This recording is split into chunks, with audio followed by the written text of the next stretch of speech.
Are you having a hard time figuring out what to get Dad for Father's Day? You should check out Row 1 Brand's Vintage Pictorum Gallery. They have America's best sports art. With over 7,200 historic sports prints, you're assured to find something unique for Dad this Father's Day. Instead of a boring old tie, get him a historic baseball photo taken by Henry High Sandham at the historic Polo Grounds Stadium in New York City during the 1894 Temple Cup. Or, if he's an NFL buff, check out the 1963 vintage NFL poster.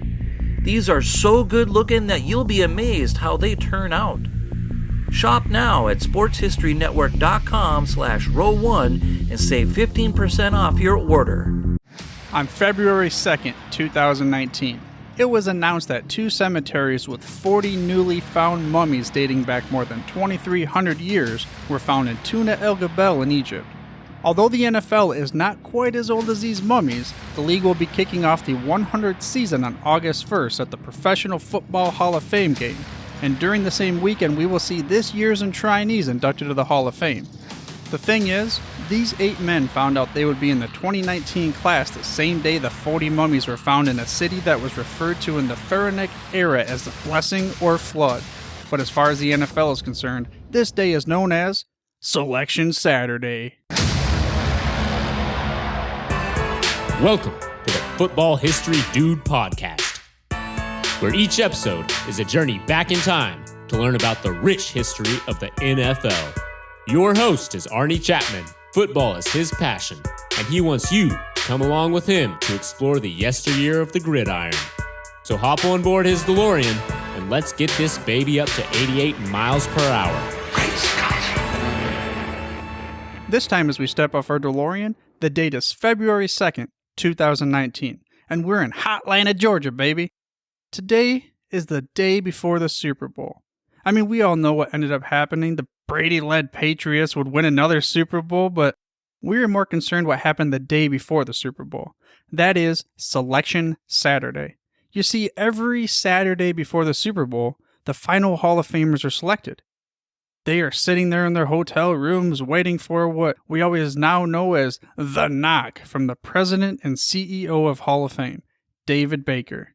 There's very cool videos out there on YouTube and everywhere where you can see when the players officially find out that they are going to be inducted into the Hall of Fame that year. And side note, this year they created a Ford Hall of Fans, which will be a display at the Hall of Fame Museum, where 3 fans were inducted into the inaugural class. The Miami Dolphins fan was Roger Avila, Pittsburgh Steelers fan Rick Holman, and Chicago Bears fan Don Wachter.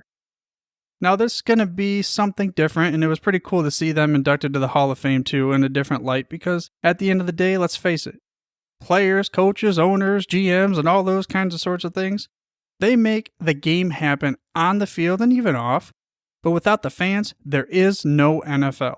So it's pretty cool to see that the NFL in the 100th season is going to start having a Hall of Fame for fans, and let's go ahead and give them a congratulations. But as far as the NFL players, or actually players and contributors, let's go ahead and talk about this year. There's going to be 8 heroes of the game that will be inducted to the Hall of Fame. Today, we're going to just briefly talk about 4 of those members, though, of the 2019 class. We're going to go in alphabetic order, because there's not another way to decide it, and let's just what I chose, man. So let's start this thing off with Mr. Champ Bailey. And we're cruising this DeLorean over to June 22nd, 1978, and we landed in Fort Campbell, Kentucky. The reason is because this is when Champ Bailey was born, but he was given the full name of Roland Champ Bailey. I'll be straightforward with you. I never actually knew if Champ Bailey was his given name or what it was, if it was just a nickname. I never actually took the time to look it up, but now we all know that it's Roland Champ Bailey was his full name. And if you didn't know, well, now you know. An unrelated kind of deal here. I have no idea. I don't know how if I can verify this, but I saw in a couple different articles and such that Kanye West was inspired by Champ when he recorded the song Champions. But again, unverified and not even related to football. So let's get down to football. His playing size, according to the Hall of Fame that is, he was listed at 6 foot, 192 pounds. And in his 40-yard dash at the combine, a 4.28 40-yard dash. Now that's one of the fastest times ever recorded at the Combine.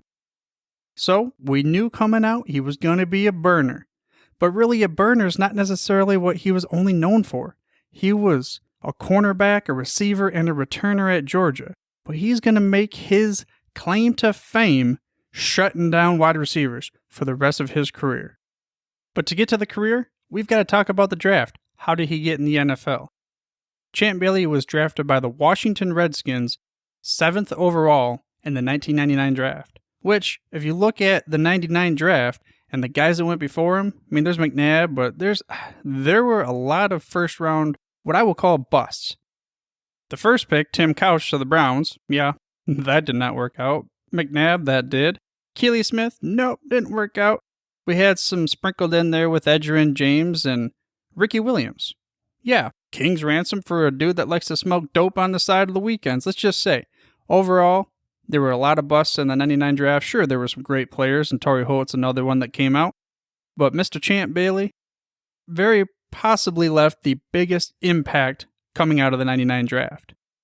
And what did he do his rookie year? He was successful at the start. He started all 16 games, and he was considered a top defender at that time right away. He had 5 interceptions, one of them was for a touchdown, 19 passes defended, 1 sack with 66 total tackles. Like I said, he was impressive from the jump. But not even just from the jump. On his very first regular season game, he had an interception at home against the Cowboys. And then a game against the Cardinals on October 17th, 1999.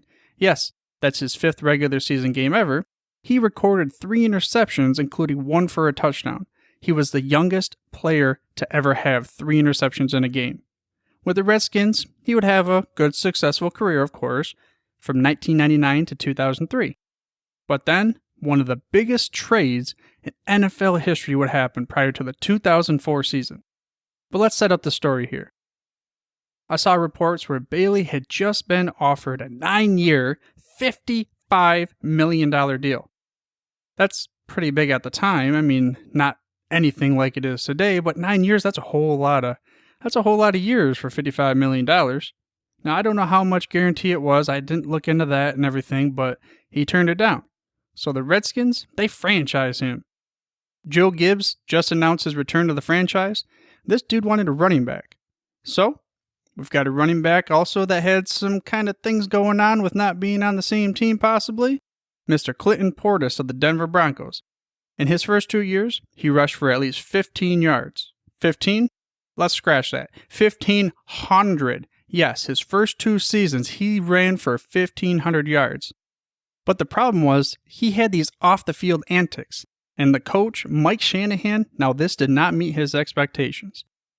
The last straw was Week 14 against the Chiefs during the 4th quarter. Now, mind you, this is the Chiefs with, at the time, Priest Holmes. He was a beast, and he was just the dude for fantasy football. But Clinton Portis was on his tail coming after him, and like I said, 1,500 yards the first 2 seasons. Clinton Portis had just ran for 218 yards, 5 touchdowns. So he's on the sidelines, like I said, 4th quarter. He pulls out this gold championship belt. He wears it to let everybody know he's now the top dog running back in the league. And if I remember, maybe, I want to say I had both players on my team somehow and talk about sweet fantasy football success. But that's not what we're here about, because we want to talk about Champ Bailey. Like I said, dealing with the whole Joe Gibbs and all that kind of thing, wanting a running back, get rid of my guy, Champ Bailey, who's, at the time, he didn't know it maybe, but a future Hall of Famer. A trade happens. Portis to the Redskins. Champ Bailey plus a 2nd rounder to the Broncos. Now, at the turn of the century, running backs were a lot more valuable than they are now. And the running backs are starting to creep back up again, especially with the multifaceted running backs, but you'd pay a king's ransom compared to nowadays. So, Champ Bailey, a future Hall of Famer, plus a 2nd rounder, although Portis was highly successful and productive in Washington, I'd go ahead and say the first ballot Hall of Famer won that trade. Plus you have a 2nd rounder to boot. In all, Champ Bailey would have 215 career games. He would start all but 3 of those games. for a statistical stat line of 908 total tackles with 812 solo, 52 interceptions for 464 yards, and 4 touchdowns.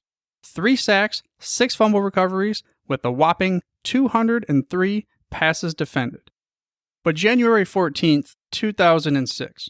Now this is probably his most famous play for, his crazy highlight career.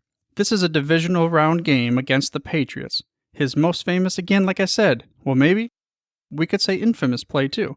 He set an NFL record. It's the longest non-scoring play in history. He intercepts the pass in the end zone, proceeds to run it back for 100 yards, but then he gets tackled on the 1-yard line. And the crazy thing is, even though he's a first ballot Hall of Famer, I think he should be just a little bit embarrassed about that play because he slowed down near the end, and he got ran down from behind and pushed out of bounds.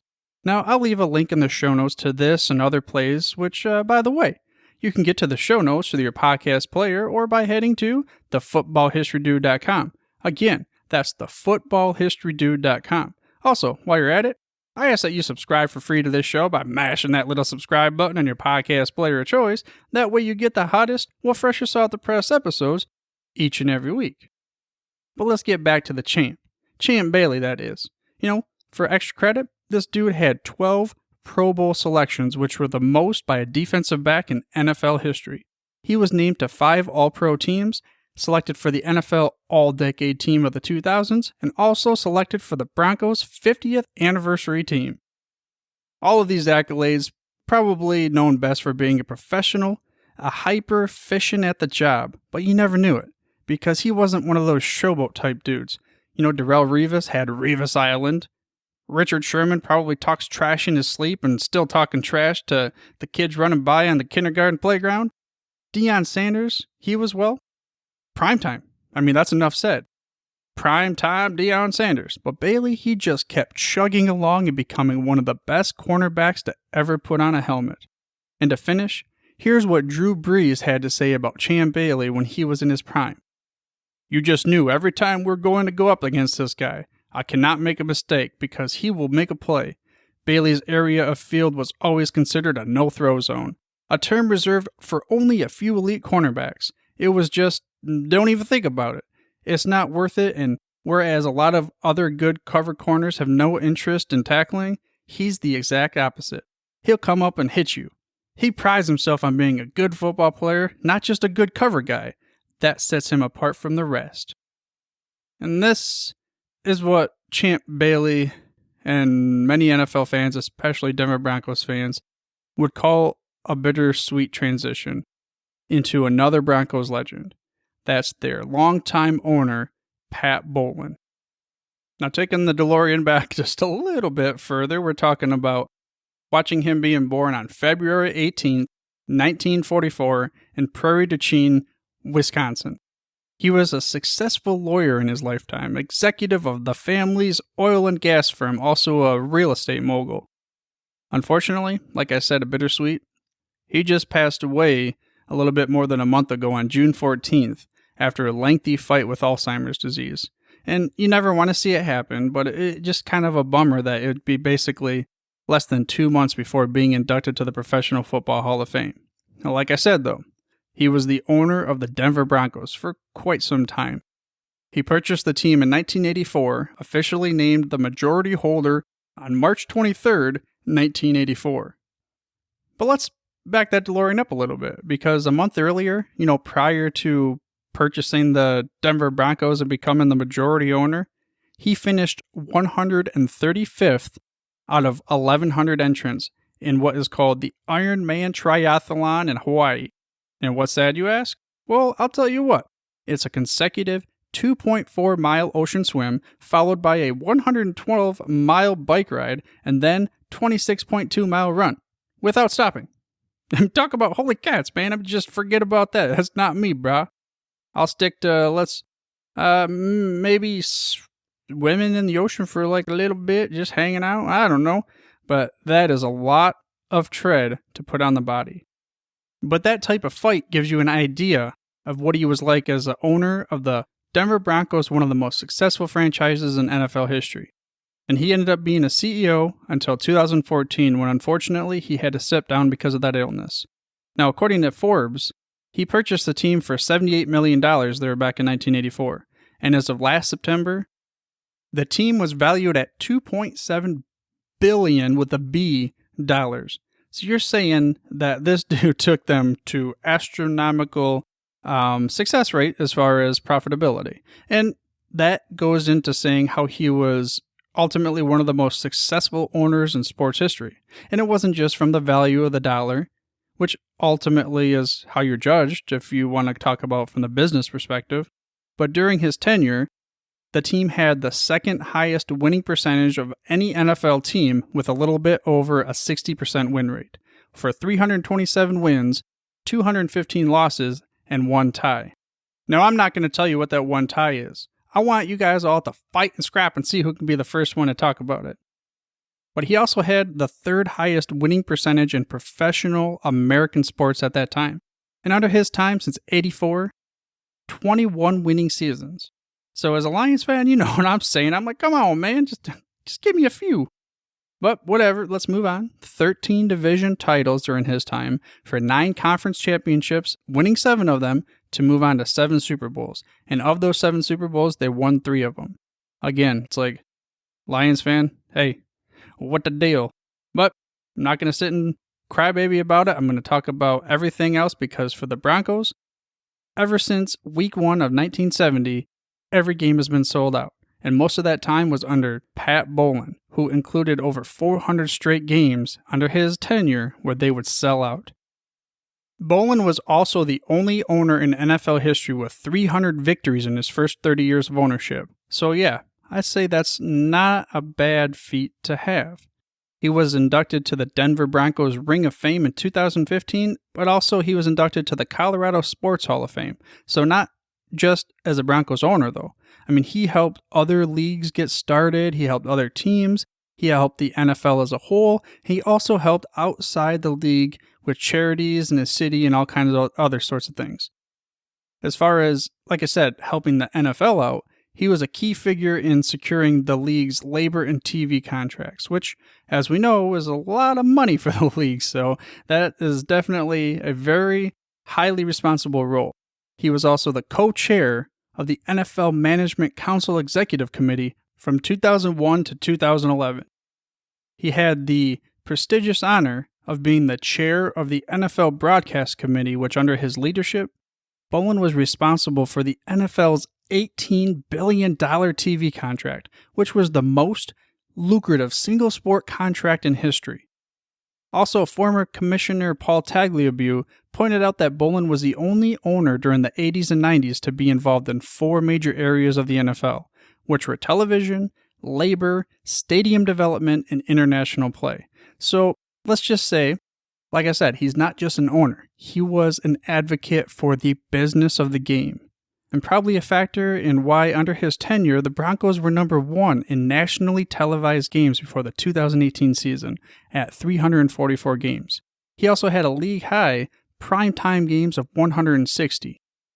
To give you an idea of his mentality as far as running an organization, the Broncos website said that he was frequently quoted as saying the word rebuilding is not in his vocabulary, and that he even had training camp tradition every year predicting the 19-0 season for the Broncos with a Super Bowl victory at the end of it each and every year.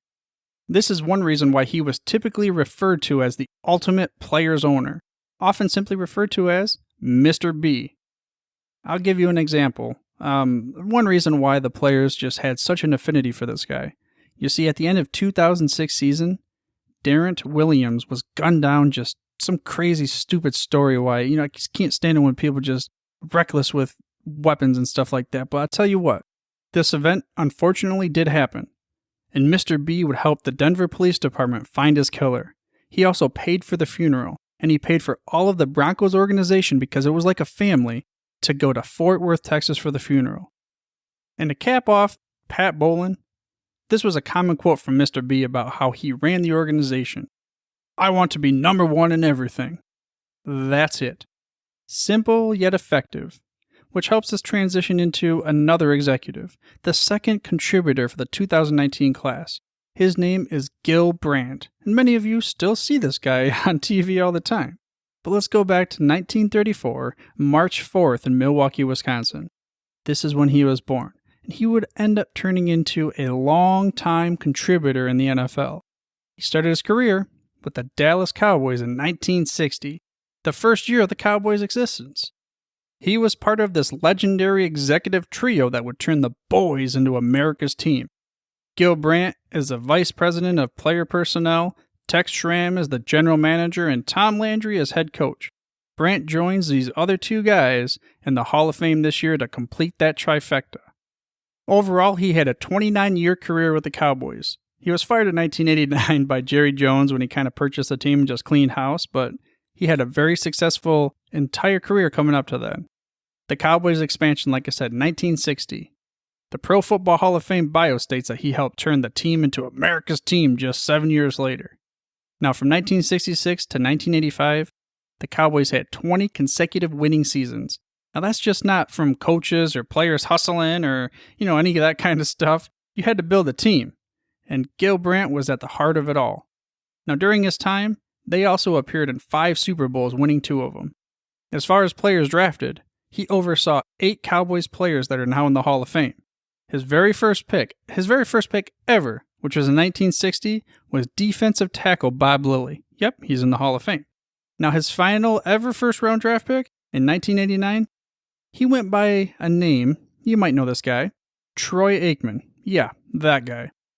Of this list of 8, it's also kind of worthwhile to point out that 2 of these men were 7th-rounders, tackle Ray Wright and receiver Bob Hayes. And the other one was a 10th-rounder. You may or may not have heard of this name. He was quarterback Roger Staubach. Sure, he was great and all right, 29 years, getting lucky. But that was not necessarily the case. It wasn't because he was a lucky just drafter. Having a 29 career, you got to draft a lot of players. But it was his innovative approach that revolutionized scouting and the way that we have a management system in the NFL, basically standardizing and giving an operating procedure that many teams still use today.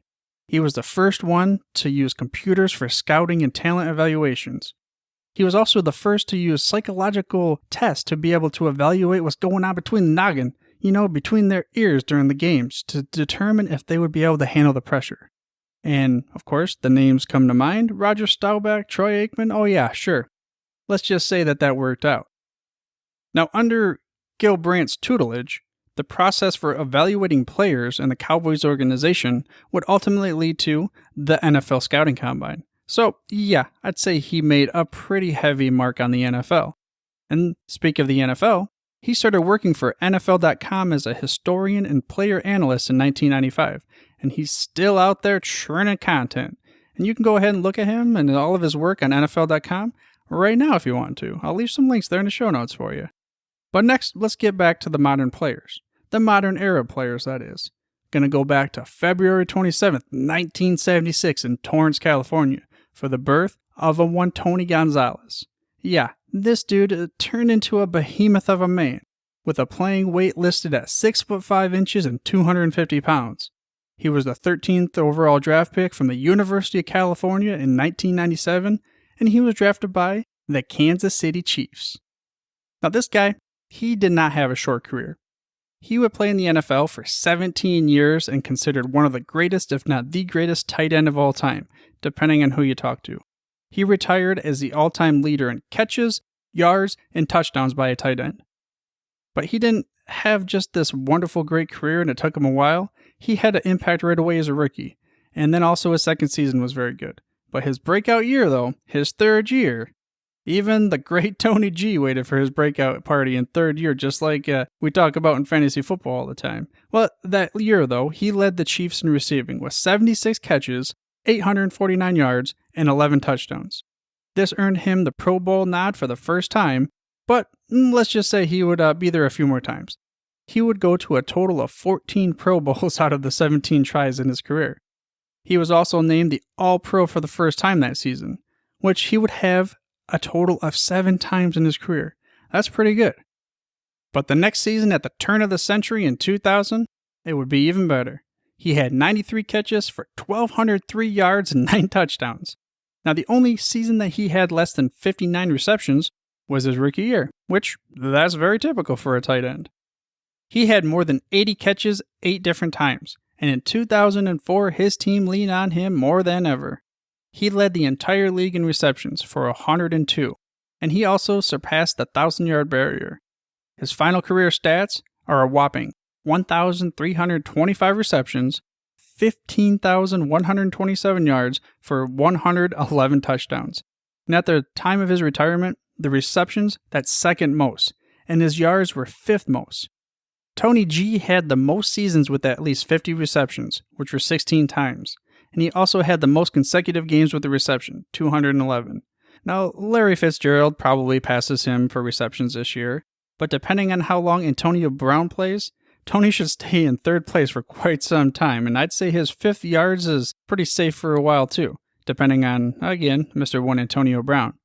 But let's just say he should stay in top 10 for touchdowns for a very long time as well. Going back to the teams though, after 2008, he left the Chiefs as an unrestricted free agent to sign with the Atlanta Falcons. And in 2012, with the Falcons, this was the only time, unfortunately for a guy with such a great career, it was his only time to make it to a conference championship game.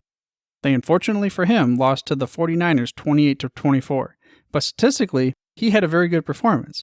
He had 8 catches for 78 yards and a touchdown. And even though it sucks that he never made it to the Super Bowl and he only made it to the conference game once, he was an obvious member for the NFL all-decades teams of the 2000s. And overall, he was just a stand-up, straight-up good dude, just like most of the other Hall of Famers out there. I mean, he was big in his community back then, and he is now. And you can also see him on TV and various different, TV shows and NFL networks and such. But with that being said, this brings us to the end of the episode, where I shared with you 4 of the 8 2019 Hall of Fame members. And I hope that you enjoyed this episode and were able to gain some knowledge nuggets for these 4 dudes. Now, next week, we're going to go ahead and take a look at the other 4 of the 8 2019 Professional Football Hall of Fame class inductees. But for now, dudes, I'm through if you're through.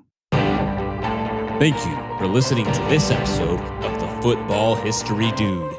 To make sure you're the first to get the next episode, please subscribe on your podcast player of choice and head on over to thefootballhistorydude.com for the show notes and more information on the history of the NFL.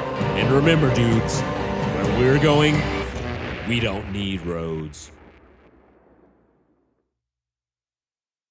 We here at the Sports History Network proudly partner with 26 podcasts, all revolving around the history of sports. But did you know that many of our hosts were sports history authors way before they started their shows? It's true. We've got Joe Ziemba, host of When Football Was Football, Joe Zagurski, host of Pro Football in the 1970s, Mark Morthier, host of Yesterday Sports, Tommy Phillips, host of Lombardi Memories, and Scott Adamson, co-host of From the 55-Yard Line. All these authors have many books for you to choose from. To check them out, go to our website at sportshistorynetwork.com/sportshistorybooks. Pick up your copy today. Soundtrack provided by Kevin MacLeod of filmmusic.io.